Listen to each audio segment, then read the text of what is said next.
Bonjour à toutes et à tous et bienvenue au plateau de votre émission Grand Jury, un nouveau jour qui s'est levé après un long week-end émaillé de difficultés pour certaines personnes, un week-end également plein de joie pour d'autres, week-end de convalescence pour certains malades, week-end également d'accidents. Tout a été au grand complet dans ce week-end, mais nous nous réjouissons de ce que nous sommes en vie et nous disons merci à Allah, merci à Dieu Tout-Puissant, à l'Afia, on va dire, pour ceux qui le connaissent très très bien. Bien de choses donc à vous toutes et à vous tous. Vous êtes au plateau de votre émission avec votre humble et serviteur Rodrigue Aego, au plateau avec ses invités ce matin pour débattre de l'actualité sociopolitique de notre cher pays, le Togo. Nous allons parler à ce plateau ce matin de l'insécurité grandissante au Togo, des groupes ou individus armés qui volent, braquent et tuent d'honnêtes citoyens, empêchant donc la libre circulation. Quel dispositif pour assurer la protection civile? Qu'en est-il de l'opération Araignée? Nous allons en parler dans ce numéro de votre émission. Lutte contre la corruption au Togo, nous en parlons également. Le Togo qui se dote d'un arsenal juridique portant création de la haute autorité de convention et de lutte contre la corruption et des infractions assimilées. Que comprendre et que faire pour que ce dispositif puisse fonctionner à merveille dans notre cher pays, le Togo? Nous allons en parler et ce sera avec deux invités. Joël Ega, directeur de publication du journal La Fraternité, puis Germain Pouli, directeur de publication du journal Togo Réveil, qui est dans les kiosques ce matin. Nous allons rapidement visiter sa une avant de retrouver nos invités.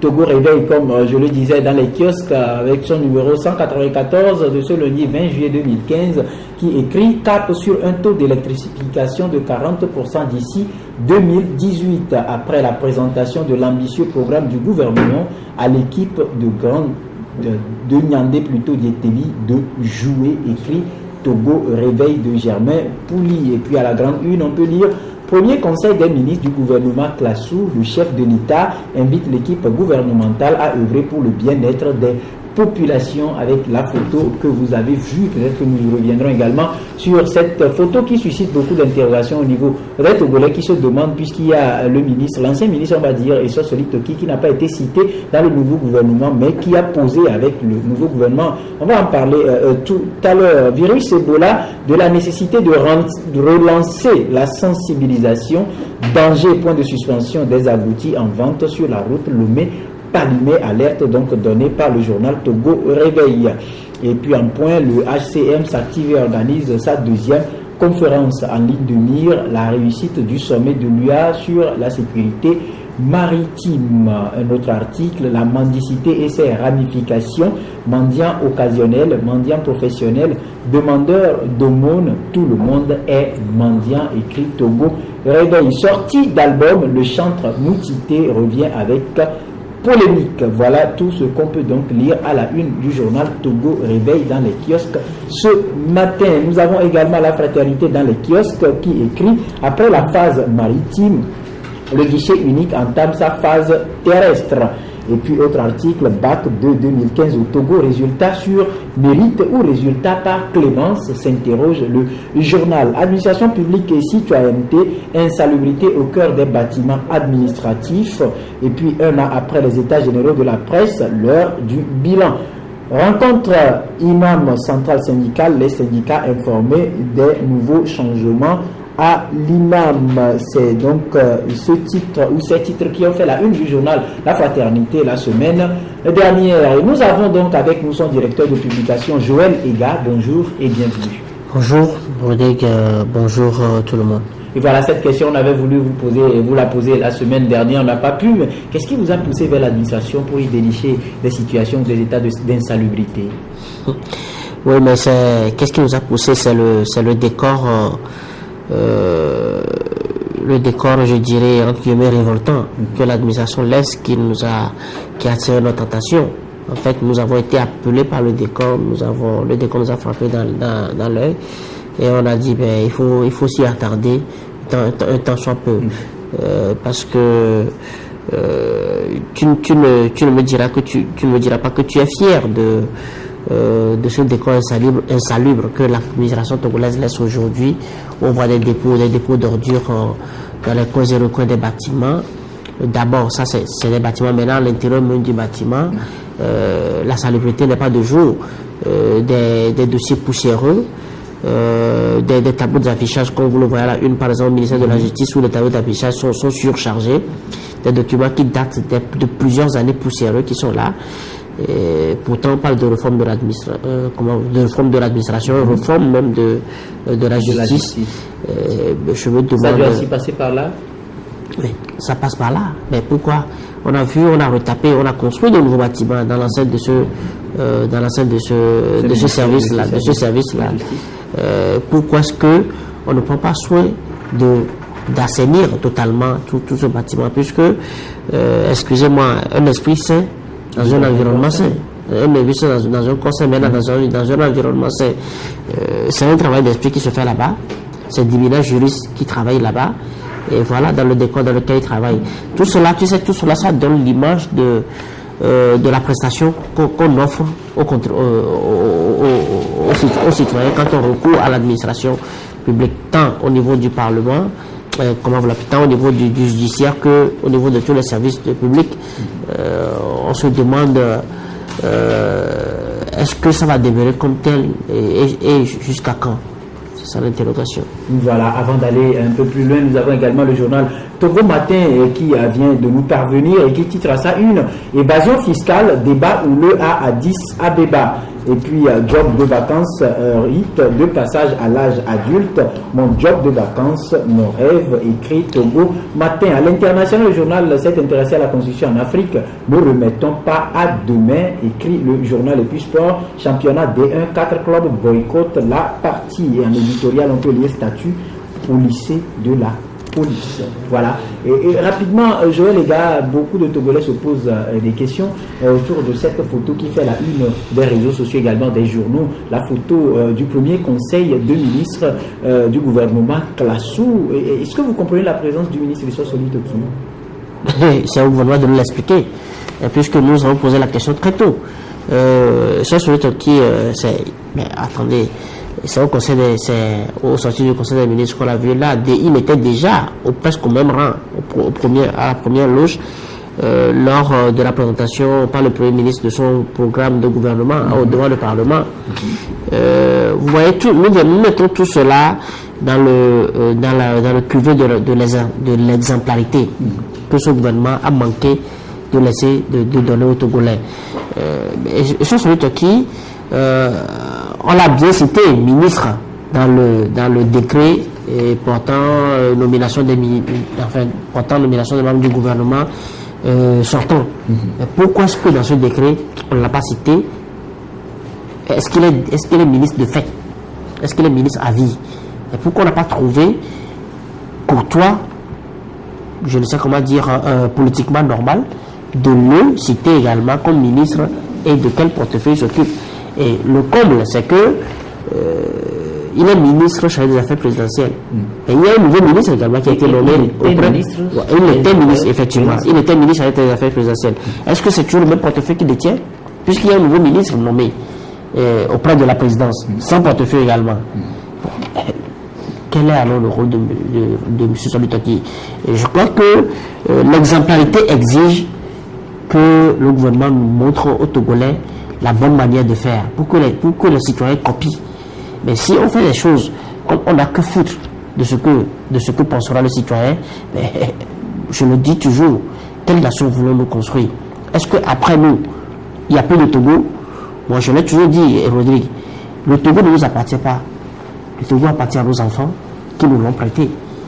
Il faut qu'on fasse de sorte que nos enfants héritent d'un pays exemplaire, d'un pays digne, d'un pays qui respecte l'homme, qui respecte l'autrui comme être égal, qui mérite, je ne sais comment dire, qui mérite tout le respect que Dieu nous a donné à nous créer.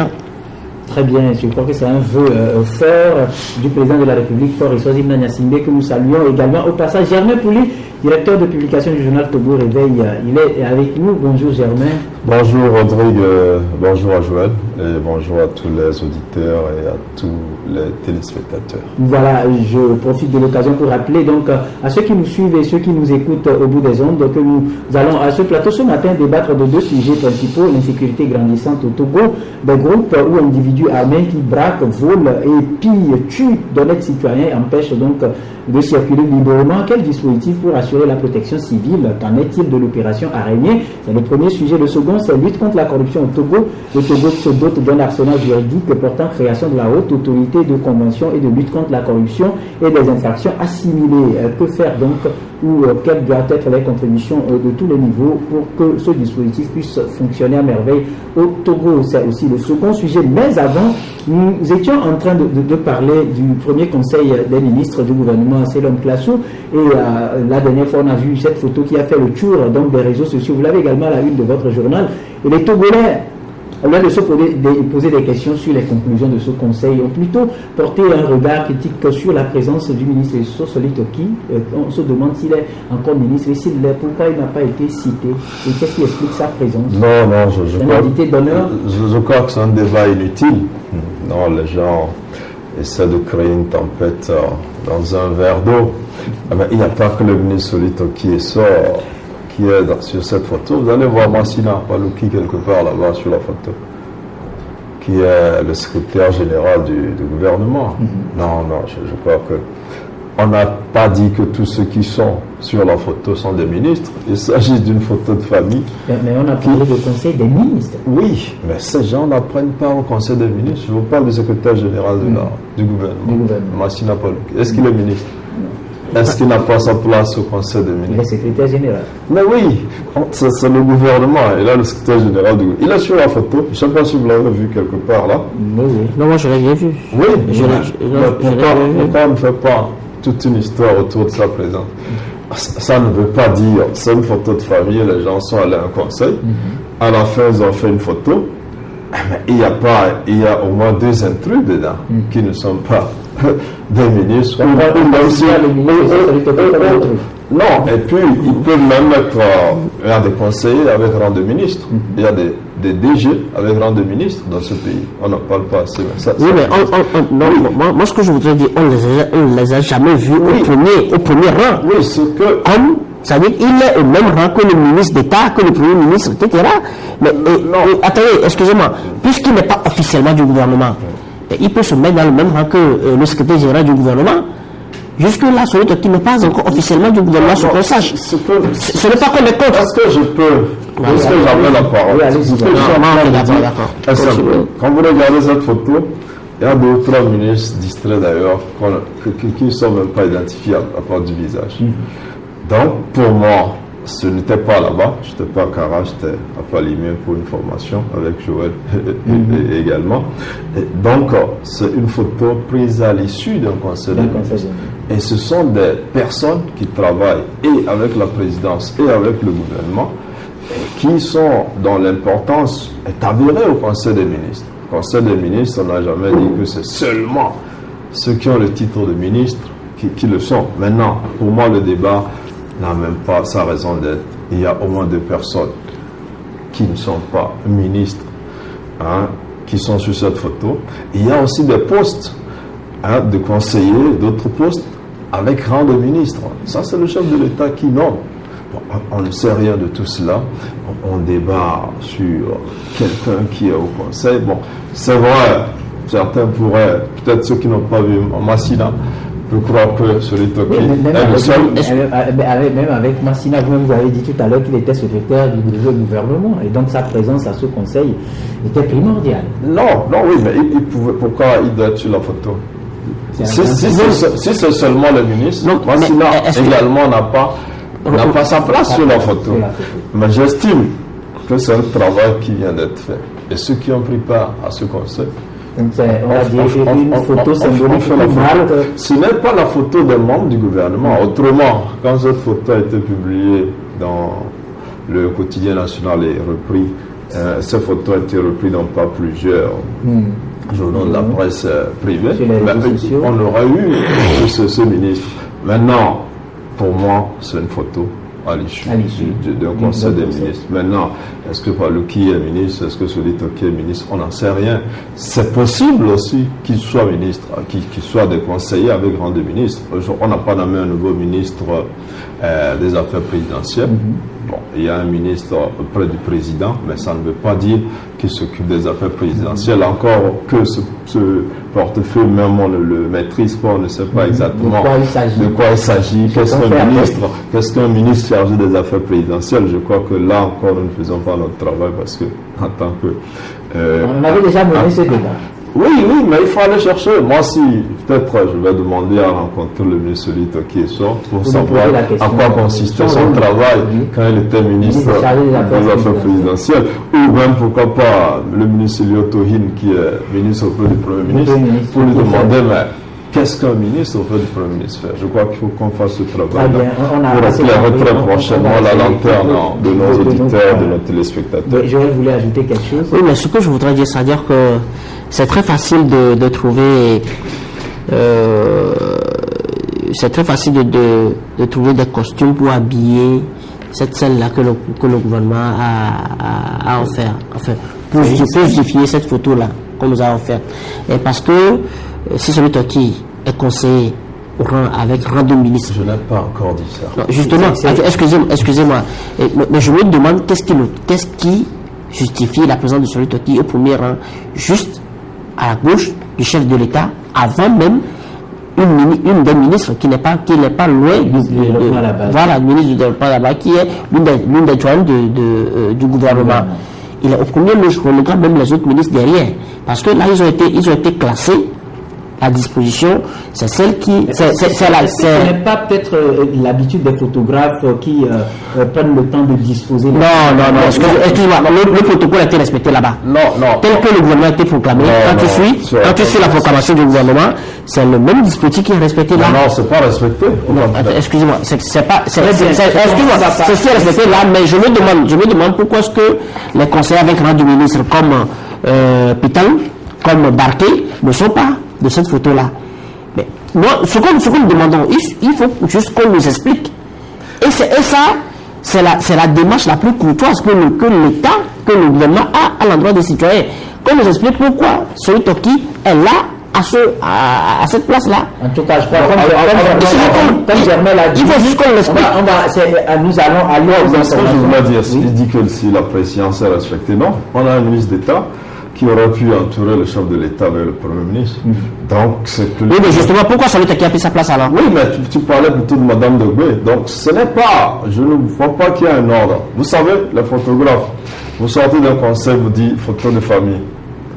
Et les gens se disposent. Non, mais ça veut dire que l'exercice que nous faisons, c'est très sérieux. Hein. C'est-à-dire que ne mettons pas des arguments légers comme le photographe. C'est pas le photographe qui décide.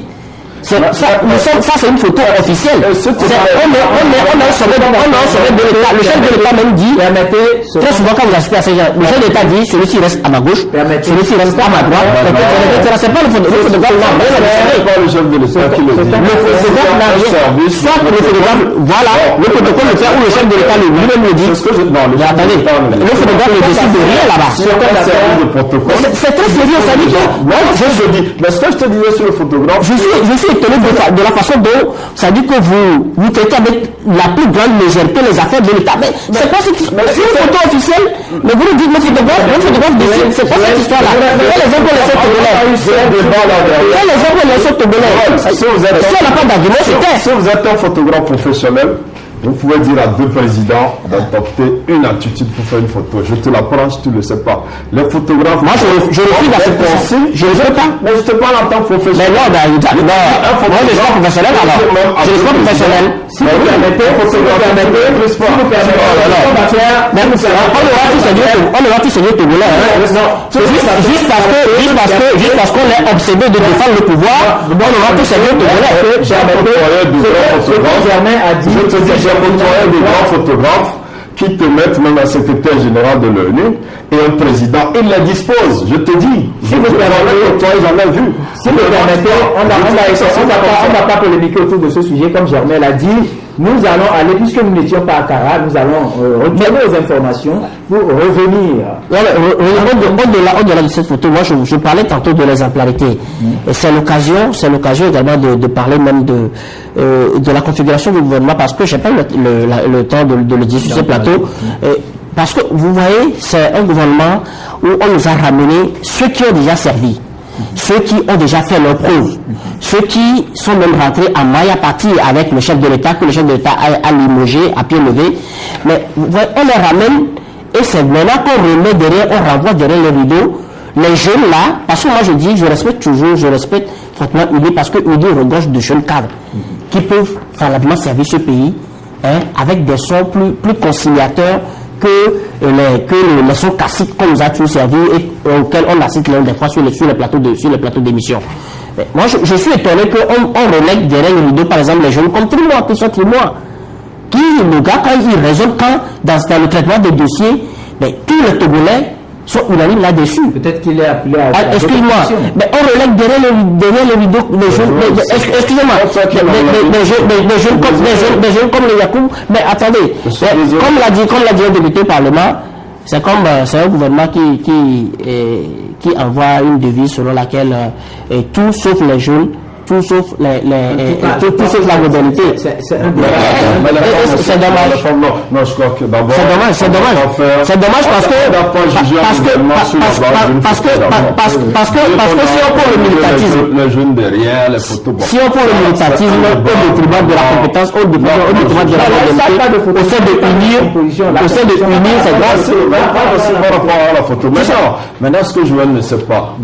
On ne nomme pas la ministre sur la seule base de la jeunesse ou du sexe. Parce que les femmes aussi se plaignent de ne pas être assez présentes. Ça, il n'a pas rappelé. Ça, c'est un autre débat aussi. Oui, mais il y a aussi... C'est pas que ça ne m'intéresse pas. Il y a aussi la géopolitique.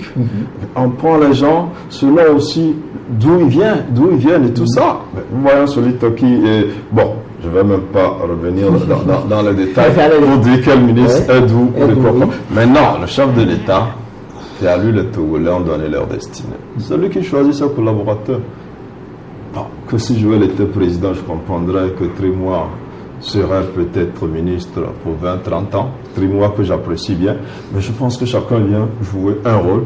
À un moment, il peut revenir aussi. Après, il peut être appelé à des fonctions beaucoup plus importantes. Mais il y a des gens qui durent trop également, puisque les gens le soulignent, qui durent trop également à leur poste ministériel. Oui, mais il y a des records. C'est comme s'il n'y a pas d'autres compétences.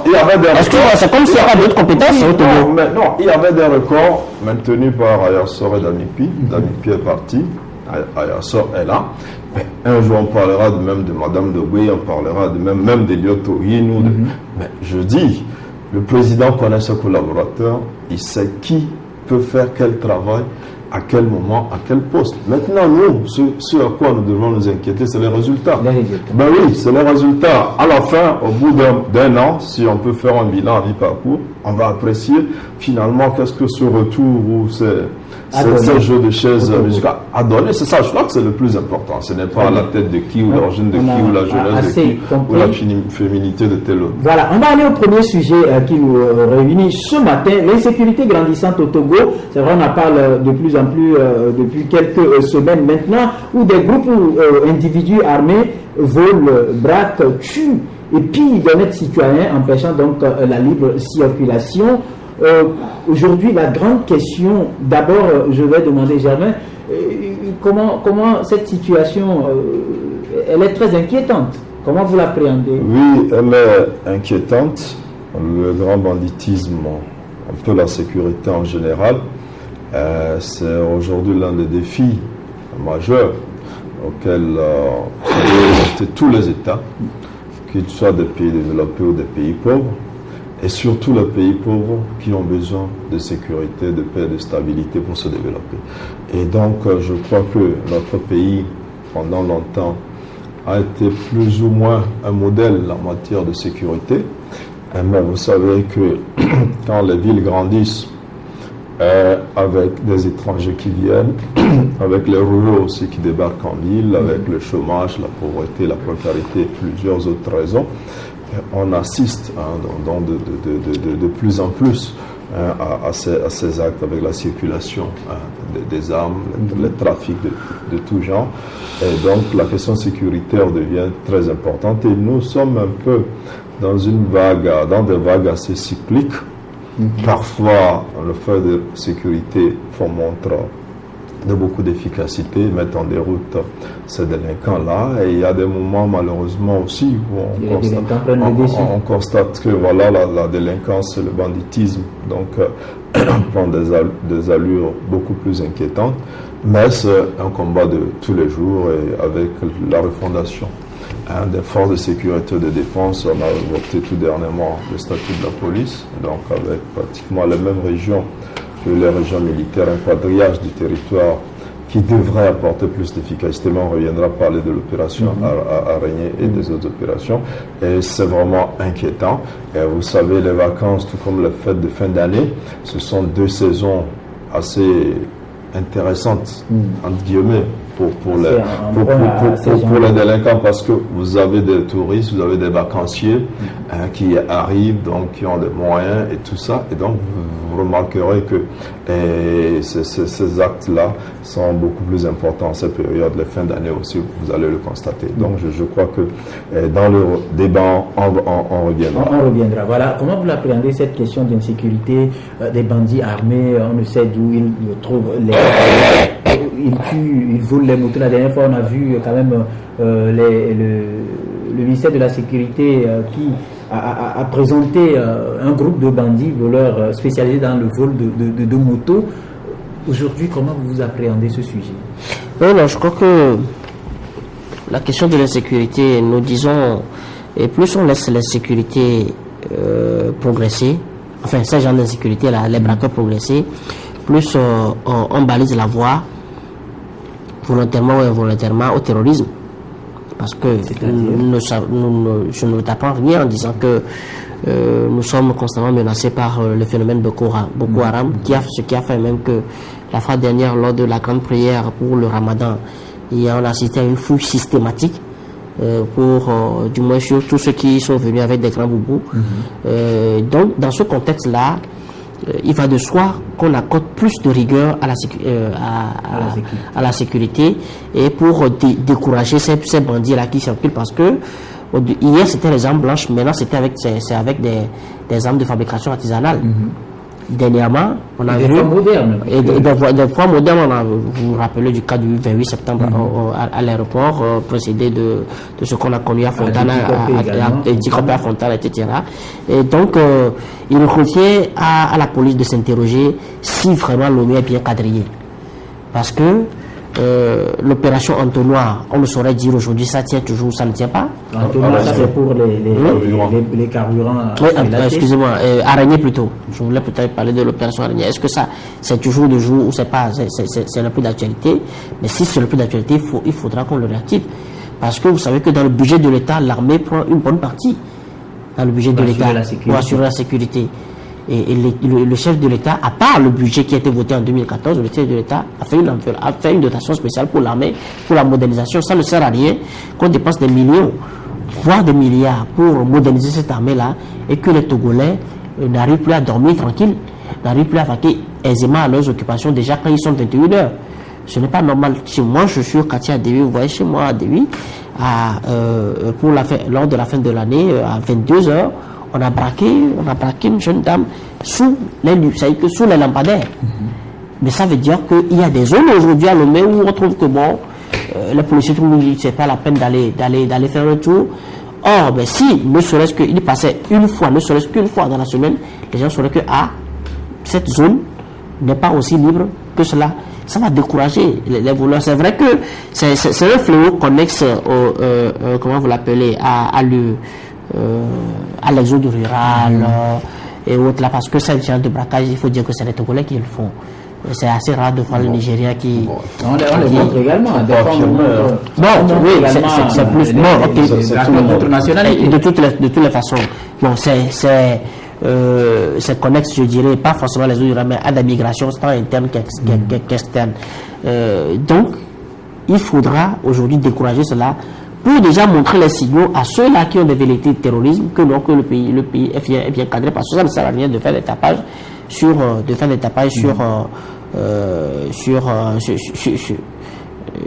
les médias, mais il faudra poser des actes qui découragent vraiment ceux qui ont des velléités de prospecter le Togo comme un terrain où ils peuvent exécuter leurs sales besoins. Je voudrais également ajouter, c'est vrai, jamais a dit que les autres, la pauvreté et autres là, moi je reconnais que le gouvernement fait des efforts pour endiguer la pauvreté, seulement que la demande est pressante, seulement le gouvernement va à pas de tortue.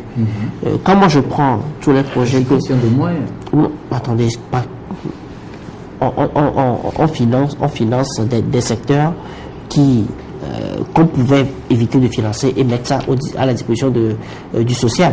Et quand par exemple moi je disais tantôt, je parlais du positif, quand je vois le projet Provenance qui d'ici la fin de cette année normalement devrait s'élargir pour ne plus se limiter seulement aux 1200 jeunes enrôlés, mais va aller jusqu'à 5000. C'est déjà quelque chose. Quand tu prends le Provenance, un jeune est rémunéré à moins de 50 000. Tu fais 50 000 francs par 1200 personnes. Ça me donne banalement 600 millions qui sont décaissés chaque mois par le gouvernement au service de trucs là, parce que les gens vont travailler pour les entreprises, mais c'est l'État qui paye. Donc, quand tu prends le FAEJ, quand tu prends tous ces projets-là que le gouvernement a financé, cette année, par exemple, le budget est de 21 milliards pour le ministère du Développement à la base. C'est un effort qu'il faut apprécier. Mais au même moment, quand vous voyez ce qui est investi, par exemple, pour les infrastructures routières, 101 millions, ça fait 5 fois ce qui est consacré au social. Est-ce que tu vois? C'est-à-dire qu'on pouvait quand même dégraisser. C'est vrai, aujourd'hui, on a plus d'infrastructures routières qu'hier. On pouvait dégraisser cela et accorder plus d'importance au social.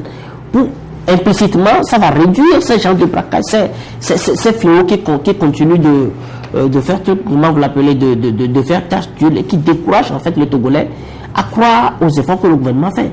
Donc il faut qu'on fait des efforts, il faut que les efforts soient conséquents et pour que vraiment ça soit inclusif, tous les Togolais le ressentent dans son portefeuille, dans son plat et dans son quotidien de façon générale.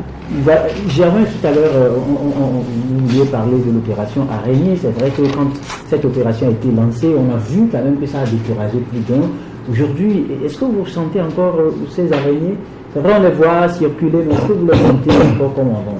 Non, je crois que l'opération Araignée, ça coûte aussi de l'argent.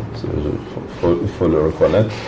Il faut mettre beaucoup de carburant à la disposition des véhicules et des équipes donc, qui patrouillent toutes les zones et qui font un travail assez dissuasif et qui ont aussi des numéros qui permettent qu'on les appelle assez rapidement pour qu'ils interviennent et qui disposent d'éléments beaucoup plus prompts à réagir parce que d'habitude quand vous appelez la police ou la gendarmerie parce qu'il y a un braquage, ils viennent une heure de temps après, au moment où ils ne sont pas équipés. Oui, au moment où tout est déjà fait. Mais avec Araignée, c'était un peu plus rapide.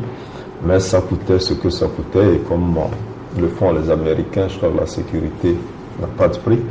Il faut mettre des moyens. Et malheureusement aussi, ce sont les mêmes Togolais qui disent on équipe trop les forces de défense et de sécurité, on achète trop des armes, des véhicules, il faut investir dans le social, il faut faire tout. Je crois que tout ça est important. C'est paradoxal. Oui, quand il n'y a pas de danger, on ne va pas. C'est comme les sapeurs-pompiers. Pendant longtemps, les Togolais ne savaient même pas s'ils existaient, à part quand ils sortent pour prendre quelques accidentés. Donc, quand il y a eu des incendies et tout ça, on se dit, il faut équiper les sapeurs-pompiers. Nous, aujourd'hui, carrément, on est revenu sur les dents de Wassem où on a demandé à ce que le gouvernement trouve les moyens pour équiper chaque grande ville d'une unité de sapeurs-pompiers. Bon, on n'en parle pas beaucoup parce qu'il n'y a pas incendie, peut-être à Sokodé, il n'y en a pas, à Tapamé, il n'y en a pas à Sotougouar. Donc, apparemment, on n'a pas besoin d'eux là-bas. Mais le jour où il y en aura, on dit, mais voilà, on n'a pas... Donc, je crois que la sécurité et la protection civile, je crois que ça mérite des investissements. Il faut le faire maintenant. Araignée, je crois qu'il faut que ça revienne. Mais je pense qu'il y a une refondation des forces de défense et de sécurité qui font que ces forces seront à proximité de population, donc avec la définition de ces régions-là, avec le nouveau démembrement que vont comporter donc que comporte cette organisation, et les moyens qu'il faut mettre aussi en œuvre, puisqu'on parlait d'araignée et tout ça, il faut mettre les moyens pour le faire. Donc je crois que ça va se faire, mais l'autre élément important aujourd'hui, c'est le renseignement. Parce qu'on a parlé tout à l'heure, on se demandait qui sont ces gens-là. Mais ce n'est pas seulement ceux qui viennent des villages, c'est vrai, on a parlé de l'exode rural, il vient être parfait.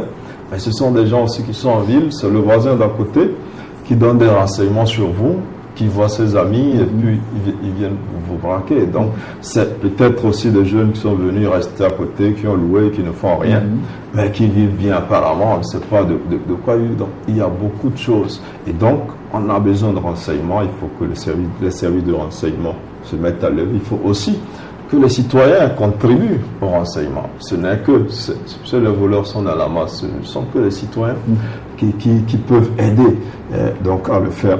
Tout ce que nous pouvons dire aujourd'hui, c'est que les autorités en charge de la sécurité, puisqu'ils maîtrisent leur matière, aujourd'hui nous on ne peut que dire des pistes parce qu'on ne maîtrise pas. Eux, c'est leur profession, comme je le dis souvent. La matière sécuritaire, c'est ce qu'ils ont appris à faire et c'est ce qu'ils font. Et ils ont des recettes beaucoup plus indiquées que les nôtres pour essayer de lutter efficacement contre ce mal. Et généralement, on évoque la question de moyens. Donc, il faut que l'État mobilise. On a parlé des infrastructures tout à l'heure. On en a besoin, on a mis des moyens, on a parlé de beaucoup de choses, on en a besoin. Donc maintenant, par rapport à l'insécurité, il faut que l'État trouve les moyens pour mettre à la disposition de ceux-là qui sont en charge.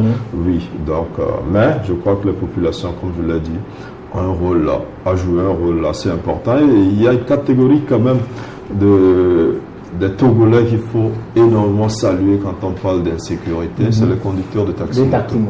Oui, parce qu'il faut les féliciter généralement. Ils sont très souvent victimes. Ils font montre d'un grand courage pour aider à arrêter les voleurs, pour poursuivre parfois même des voleurs armés, ils les poursuivent, ils font quand même montre d'un grand courage. Et je pense que les forces de sécurité aussi devraient, dans leur quête de renseignement, travailler avec ces conducteurs de taxi-moto qui peuvent apporter une grande contribution à la lutte contre l'insécurité. Voilà, Joël, des fois, si vous vous référez un peu au témoignage, vous comprenez qu'il y a ces attaques qui démontrent le professionnalisme de l'agresseur et d'aucuns pointent le doigt vers ceux qu'on appelle des réformés et au même moment on parle de plus en plus de recours de prison.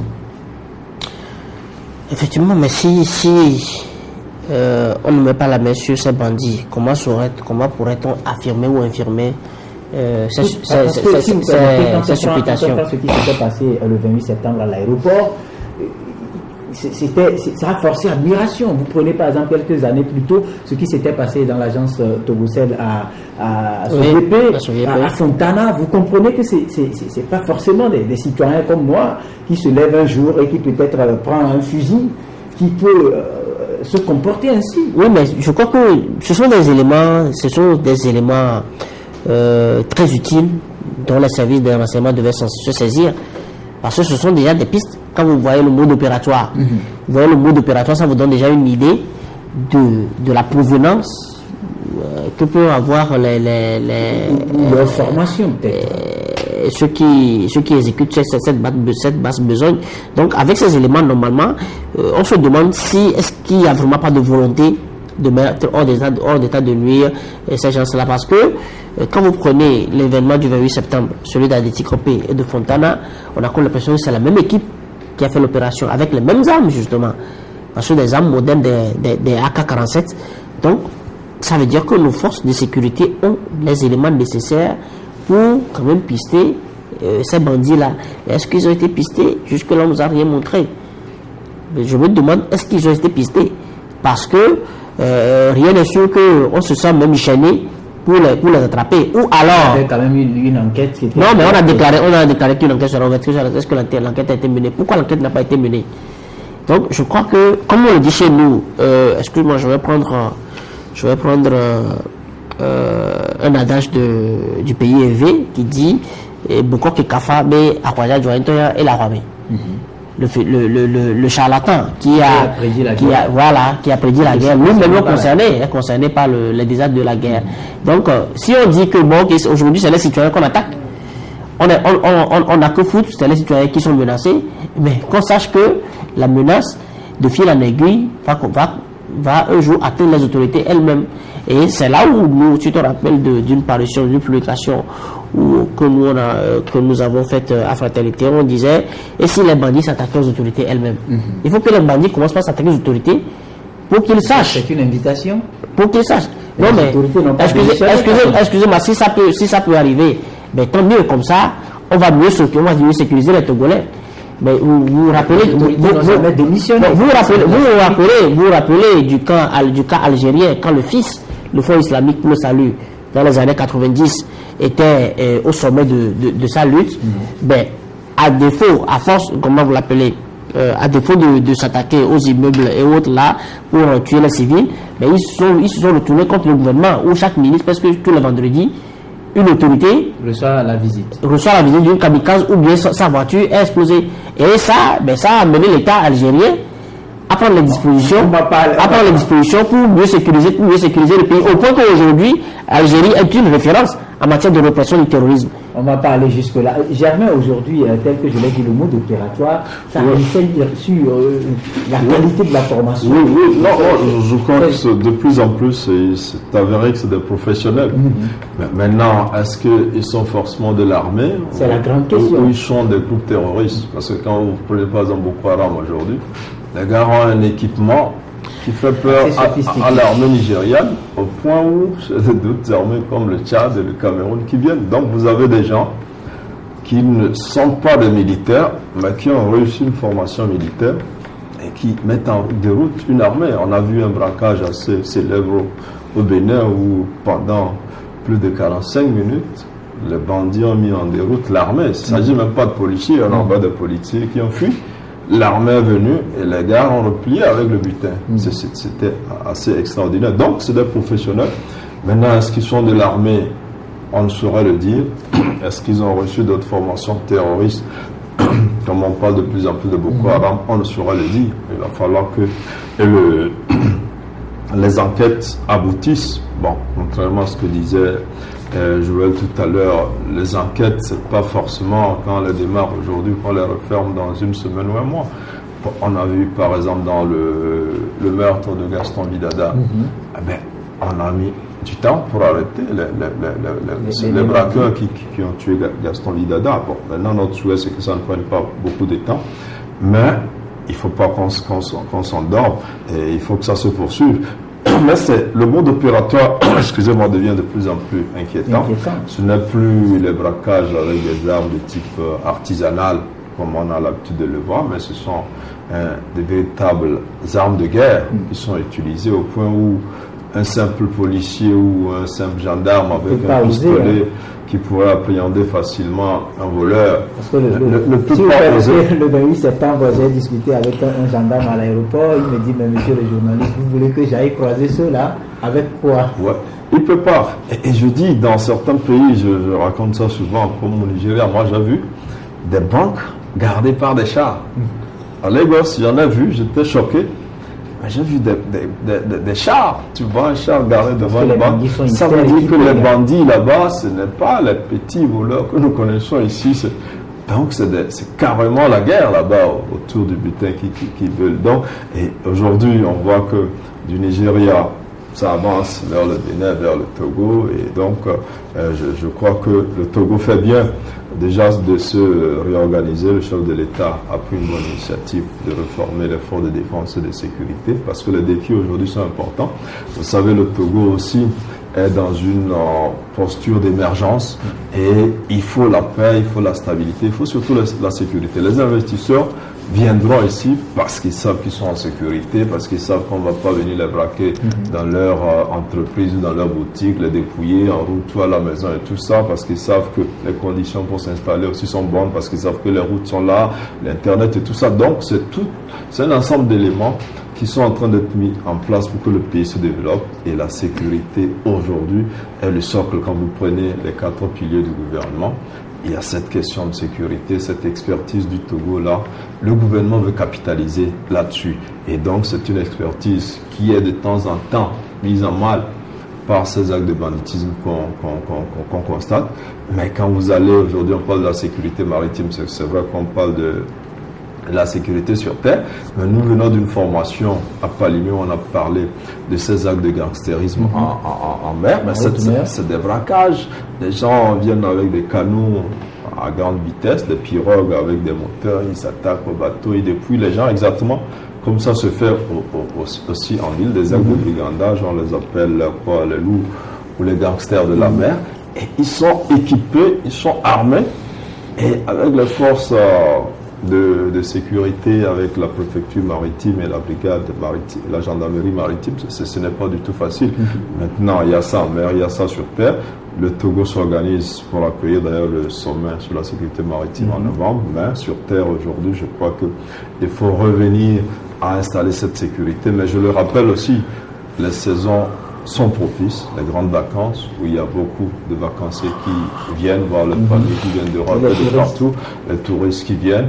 Donc ce sont des moments où ce genre d'activités sont beaucoup plus récurrentes et je pense aussi que les populations doivent faire beaucoup plus attention à elles-mêmes, c'est vrai. On attend que l'État nous protège, mais on doit aussi limiter éviter de s'exposer beaucoup plus. Il faut être beaucoup plus vigilant. Et comme je l'ai dit, collaborer beaucoup avec cette catégorie de Togolais à qui je tire une fois encore le chapeau, qui sont les émigrants, surtout à Lomé, qui font un travail remarquable. Très bien, on vous a assez compris, on n'a pas vu le temps passer, mais rapidement, on va poursuivre avec l'insécurité, on revient dans d'autres occasions sur la corruption, puisque tout à l'heure Germain a parlé de la collaboration. Discuter avec certains Togolais, il y a la peur parce qu'aujourd'hui vous contribuez à l'arrestation d'un bandit, 2 jours après il revient dans votre quartier et il vous fait face parce qu'il se rend compte que c'est vous qui l'avez filé et vous êtes devenu sa cible. Oui, je crois que il revient aux autorités sécuritaires de prendre des dispositions pour que les bandits ne savent pas que quelqu'un les a filés. Et qu'ils ne soient pas aussi vite arrêtés et comment libérer. Parce qu'on ne sait pas comment ça fonctionne. Oui, non, mais ça dit que ça, tu poses un problème en aval. C'est en amont, il faut d'abord qu'on assure la sécurité à celui-là qui file les bandits.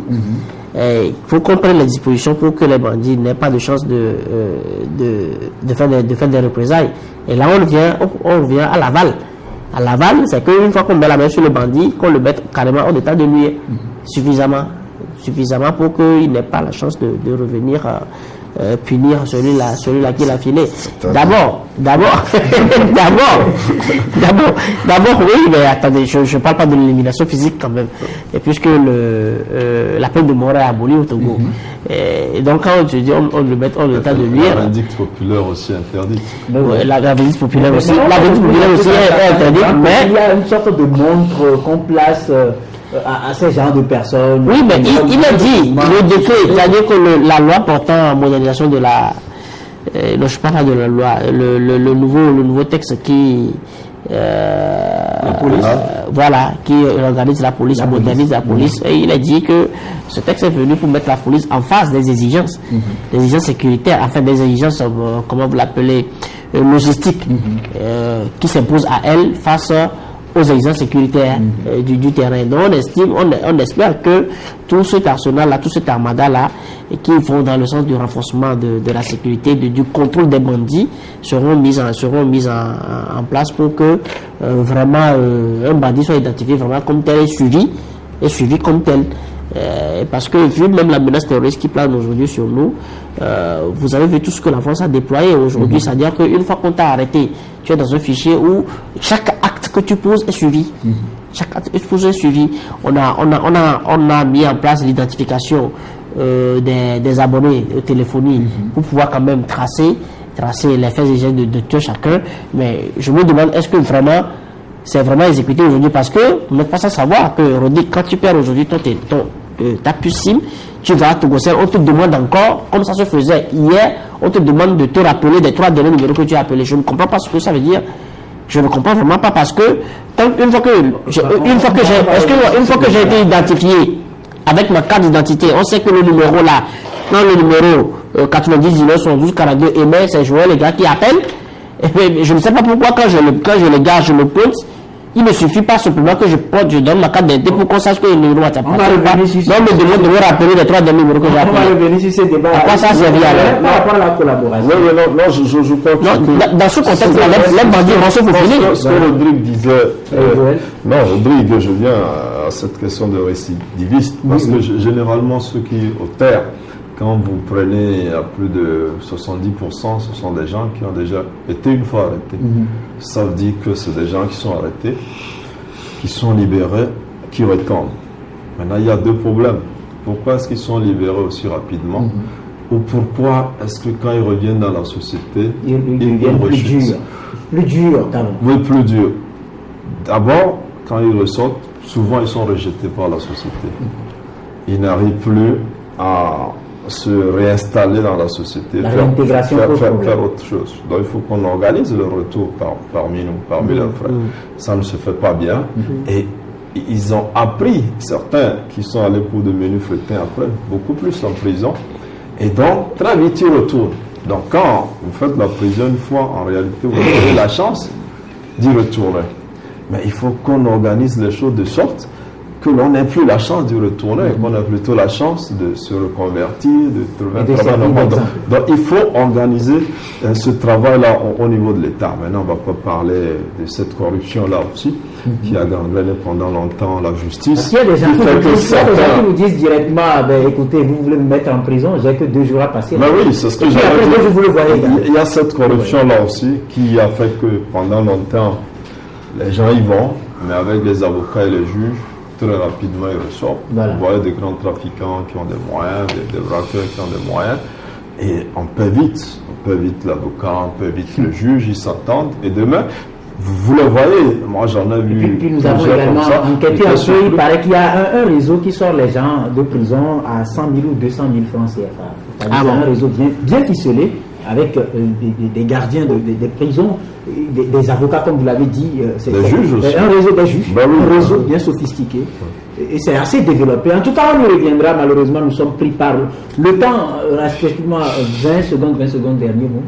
Bon, dernier mot, je crois que une fois encore, le gouvernement s'est réuni. Le Togolais doit être content. Le mot d'ordre a été passé par le chef de l'État. C'est que les ministres doivent travailler pour le bien-être des populations togolaises. Et je crois que c'est important que ces ministres restent en tête s'ils veulent aider le chef de l'État, jouer pleinement leur rôle pour qu'il atteigne la réalisation des défis, la réalisation des promesses faites aux électeurs en avril dernier. Voilà, Joël. Mais je souhaite seulement que tous les actes que nous posons, tous les faits, tout ce que nous disons, comme toutes les pensées que nous nourrissons, aillent dans une dynamique inclusive. C'est-à-dire qu'on n'a pas besoin de raisonner comme un Togolais qui soit proche du pouvoir ou contre le pouvoir, ou un Togolais qui soit du Nord, qui soit Kabien, Evé ou Ati, appelez-le comme vous voulez, mais que tous nos actes, que toutes nos réflexions, que toutes nos pensées soient toujours inclusifs, rassembleurs, parce que comme je l'ai toujours dit, le Togo ne nous appartient pas, mais appartient à nos enfants. C'est nos enfants qui nous l'ont emprunté. Merci donc. Ce sera donc le dernier mot pour ce qui concerne le numéro de votre émission Grand Jury de ce lundi. Bon début de semaine à vous toutes et à vous tous. Retenez tout simplement que dans cette vie, si vous faites le bien, vous le faites pour vous.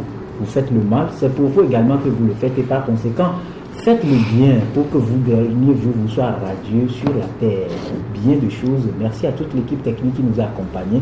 Où que vous soyez Togolais de la diaspora, rendez-vous sur le www.ebenradio.com et le www.togovision.com pour Grand Jury. Bonne journée. Au revoir.